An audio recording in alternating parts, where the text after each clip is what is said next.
सुप्रभात मित्रहो. अल्पशा कालखंडानंतर महाराष्ट्रामध्ये एक दुःखद घटना घडली. त्या दुखवट्याच्या निमित्तानं निसर्ग नीती आणि मनमती या कार्यक्रमामध्ये थोडासा खंड पडला होता.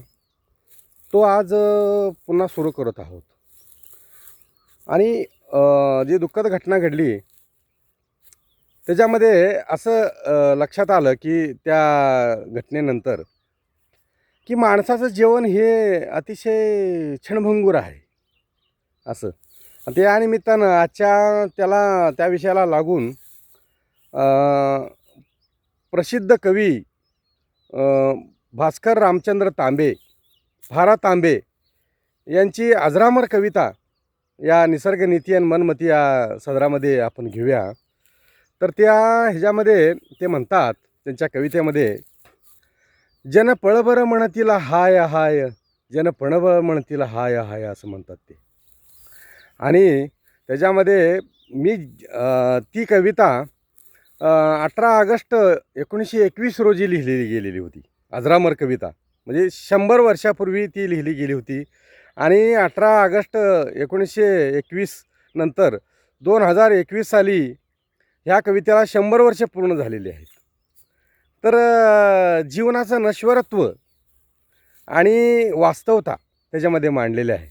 त्याच्यामध्ये म्हणतात, सूर्य तळपतील, चंद्र झळकतील, तारे आपले क्रम आचरतील, असेच वारे पुढे वाहतील, होईल काही का अंतराय असं म्हणतात.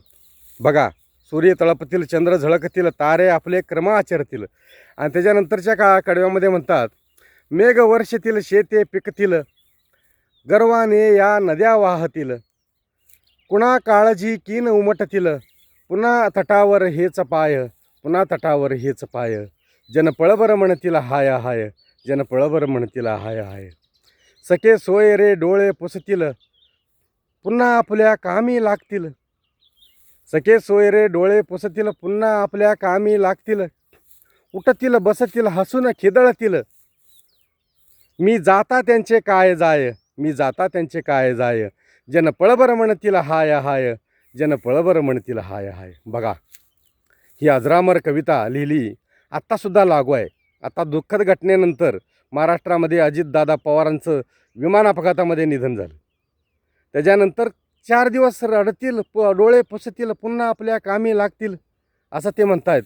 म्हणजे 100 वर्षापूर्वी लिहिलेली कविता, ही रचना, हे पुढच्या 1000 वर्षाला लागू आहे असं भा. तांब्यानं सांगायचं आहे.